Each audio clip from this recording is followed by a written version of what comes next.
வாழ்வின் வழிபோக்கும் ஒத்தடம் தாயே. மேல்மருவத்தூர் ஆதிபராசக்தி சித்தர் பீடம் சித்தர்களின் குடியிருப்பாக இருந்துள்ளது என்பதற்கு பல வரலாற்று சான்றுகள் உள்ளன. குப்தர்கள் காலத்தை பொற்காலம் என்பர். அதற்கு பல காரணங்கள் உள்ளன. அவற்றில் ஒரு காரணம் அந்த காலத்தில் சமய மறுமலர்ச்சி. மக்களை பக்தி மார்க்கத்தில் ஈடுபடுத்த கோயில்கள், சிற்பங்கள், கட்டிடங்கள், இதற்கெல்லாம் மேலாக புராணங்கள், இவையெல்லாம் மேலோங்கி எழுந்தது குப்தர் காலத்தில்தான். அந்த காலத்தில் எழுந்தவைதான் 18 புராணங்கள். அதில் ஒன்று மச்ச புராணம். இந்த மச்ச புராணம் 14,000 கிரந்தங்களை கொண்டது. பூர்வ காண்டம், உத்தர காண்டம் என 2 காண்டங்களும் 172 அத்தியாயங்களையும் கொண்டது. வடமொழியில் எழுதப்பட்ட இந்த மச்ச புராணத்தை சுமார் 400 ஆண்டுகளுக்கு முன்பாக தமிழில் மொழிபெயர்த்தவர் திருநெல்வேலி வடமலையப்ப பிள்ளை என்பவர். அந்த மச்ச புராணத்தில் மருவத்தூரை சித்தவனம் என குறிப்பிடப்படுகிறது. இந்த நூலில் அம்பிகையின் அபிமான தலங்களாக 108 தலங்களின் பட்டியல் பெயர் உள்ளன. அவற்றுள் 71வது தலமாக சித்தவனம் உள்ளது. இந்த சித்தவனத்தில் அன்னை ஆதிபராசக்தி மாதா என்ற திருநாமத்தில் இருந்தாள். அந்த மாதாதான் நம் அம்மா. சித்தவனத்தில் குடிகொண்ட மாதாவை வாழ்வுற நீடு சித்தவனத்தினில் மாதா என மச்ச புராணம் கூறுகிறது. சித்தர்கள் கூட்டம் கூட்டமாக வாழ்ந்தனர். அப்படி அவர்கள் வாழும் இடத்திற்கு சித்தர் கணம் என்று பெயர். அப்படி அவர்கள் மருவத்தூரில் வாழ்ந்த இடம் மருவத்தூர் சித்தர் கணம் என்றே அழைக்கப்பட்டது. இங்கு 21 சித்தர்கள் வாழ்ந்திருந்தனர். இந்த புகழ்மிக்க சித்தவனம் இன்று மருவத்தூராக, மேல்மருவத்தூராக, அன்னை ஆதிபராசக்தி குடிகொண்ட திருத்தலமாக திகழ்ந்து வருகிறது. அருள்மிகு அன்னையின் திரு அவதார திரு அருளாக அம்மா அவர்கள் அருள் பாலித்து வருகின்றார்கள். ஒரே தாய் ஒரே குலம் என்ற தத்துவத்தின் நீர் பாய்ச்சி இங்கு ஆன்மீக அருள் வளர்ந்து வருகிறது. விழா விழா, இங்கு விடுமுறையே இல்லாமல் விழாக்கள், எல்லாம் நமக்காக. அமாவாசை தோறும் வேள்வி பூஜைகள், பௌர்ணமி தோறும் விளக்கு பூஜைகள் இங்கு நடைபெறுகிறது. சித்திரை பௌர்ணமி அன்று இங்கு வேள்வியும் உண்டு, கலச விளக்கு பூஜையும் உண்டு. ஆம், சித்தர்கள் இருளில் ஒளியாகவும் திகழ்வார்கள், ஒளியில் இருளாகவும் மறைவார்கள் என்பதை சுட்டிக்காட்டத்தான் இந்த ஏற்பாடு.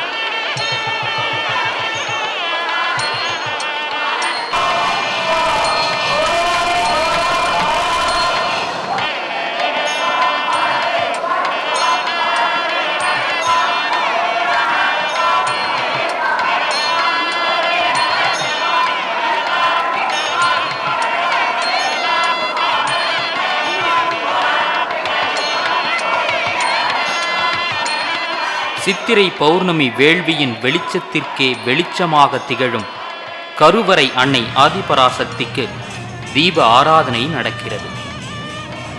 ஓங்கி உயர்ந்த ஜோதியில் ஒளிமுகம் காட்டும் அம்மா, உன் வேள்வியின் வெளிச்சத்தில் அருள் பெற்றனர் பலர், அவர்களில் சிலர். It's really wonderful. We are feeling that we are in some other world. Personally, I am feeling that it is a new world, and this type of activities are very important and should continue. We all are really blessed with Amma's this great activity, and let all the society, community, all state, our country, and all world, whole world is blessed with such good acts, good deeds. This is really wonderful experience. Thank you on behalf of all to Amma. இன்னைக்கு ரொம்ப அற்புதமா இருந்தது. ரொம்ப பிரமாதம். இந்த நாக பிரதிஷ்டை நாக பூஜை ரொம்ப கண்கொள்ளா காட்சி. இவ்வளோ ஒரு பிரமாதமான ஏற்பாடு, அதில் உள்ள சாங்கித்யம், அந்த உள்ள தெய்வீகம் ரொம்ப நல்லா இருந்தது. அம்மாவே என்னை பார்த்து எப்படி இருக்குது அப்படின்னு கேட்டாங்க. அந்த அளவுக்கு அது ரொம்ப ரொம்ப விசித்திரமாக ரொம்ப நல்லா இருந்தது. ஓம் சக்தி. அம்மாவுடைய இந்த சித்ரா பௌர்ணமி விழாவில் நான் கலந்து கொள்ள மிகவும் மகிழ்ச்சி அடைகிறேன். ஒவ்வொரு வருடமும் தவறாமல் வந்து அம்மாவுக்கு விழாவில் கலந்து கொண்டு நான் மிகவும் கலந்து கொள்ள மிகவும் மகிழ்ச்சி அடைகிறேன். இதனால் பல கோடி மக்களுக்கு நன்மை பெறுகிறார்கள். இப்போ ஏழை மக்கள் கூட இதில் வந்து கலந்து கொண்டு சொல்ல முடியாத அளவிற்கு அவங்க வந்து பலனை பெறுகிறார்கள். அம்மாவின் ஆசையை முழுவதும் பெற எல்லோரும் இவ்விழாவை போன்று பல ஒவ்வொரு ஆண்டும் கலந்து கொள்ளும் எல்லா விழாவிலையும் நல்ல ஒரு அருளையும் பலனையும் பெற்று எல்லோரும் நல்லபடியாக வாழ வேண்டும் என்று அம்மாவை பிரார்த்தனை செய்கிறேன். கடந்த 6 ஆண்டுகளுக்கு முன்பாக என்னுடைய சகோதரர் வெளிநாட்டில் பிரான்ஸ் நாட்டில் இருக்கிறாங்க. அவர் வேலை நிமித்தமாக தன்னோட மனைவிக்காக வேலைக்காக ரொம்ப கஷ்டப்பட்டு கிடைக்கணுமேனு வேண்டிகிட்டு இருக்கார். அப்போ அம்மாட்ட நான் பாத பூஜை பண்ணும்போது என்னோடய சகோதரர் வேலைக்கு அவரோட மனைவிக்காக வேலைக்காக இருக்கிறாருமா, கிடைக்கலாமான்னு சொல்லுவோம்.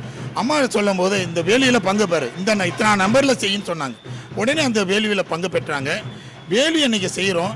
நானும் என் மனைவியும் அவருக்காக சகோதரருக்காக செய்யும்போது அன்றைக்கி தானே அன்றைக்கி சாயங்காலம் எனக்கு ஃபோன் வருது, என் மனைவிக்கு வேலை கிடச்சி போச்சு, ஆர்டர் வந்துடுச்சு.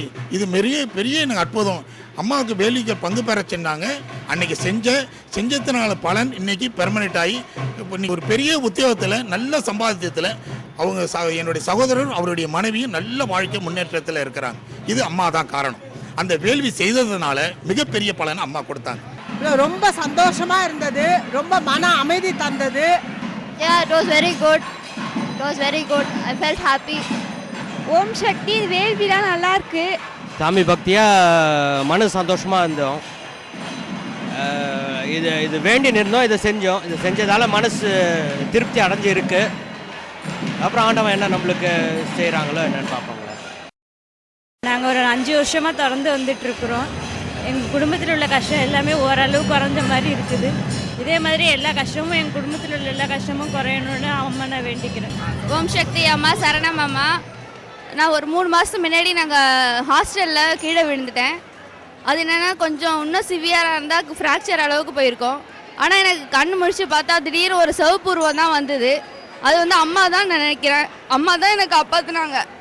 வேள்வி ரொம்ப திருப்தியாக இருந்தது. இந்த மாதிரி ஒரு பாக்கியம் கிடைக்கிறது ரொம்ப கஷ்டம். நாங்கள் அபுதாபிலேருந்து வந்திருக்கோம். அம்மா சொன்னதை நாங்கள் பண்ணுறோம்.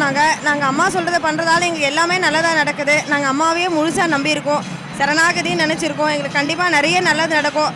அது மாதிரி எல்லாரும் நம்பி பண்ணும்போது எல்லாருக்கும் நிறைய நல்லது நடக்கும்ன்ற நம்பிக்கையோடு இருக்கோம். நாங்கள் இதில் கலந்துக்கிட்டதில் ரொம்ப திருப்தி எங்களுக்கு. தாயே, இல்லாரும் உனக்கில்லை, இருப்பாரும் உனக்கில்லை, எல்லோரும் உன்னிடத்தில் உள்ளோரே. தாயே, ஆக்கல் அழித்தல் காத்தல் என்பார்கள். உன்னிடம் அழித்தலே கிடையாது, பதிலாக தடுத்தல் இருக்கிறது. ஆம், ஆக்கவும் செய்கிறாய், காக்கவும் செய்கிறாய், அநியாயத்தை தடுக்கவும் செய்கிறாய். தாயே, நீ நோயை மட்டும் போக்கும் மருந்தல்ல, நோயே வராமல் தடுக்கும் மாமருந்தும் நீயே. நின் அறம் தழைக்க அகிலத்தில் அன்பு முளைக்கும் தாயே, அன்பு முளைக்கும். 1000 கதிர்பாய்ச்சி அறம் வளர்க்கும் அகமே, ஆனந்த பெருவெள்ளம் நீந்தும் முகமே. சிரிக்கும் சிரிப்பினிலே சீர்திருத்தம் விதைக்கின்றாய், விரிக்கும் அருளாலே விந்தை பல கூட்டுகின்றாய். ஓம் சக்தி அம்மாவே, சரணம் அம்மா.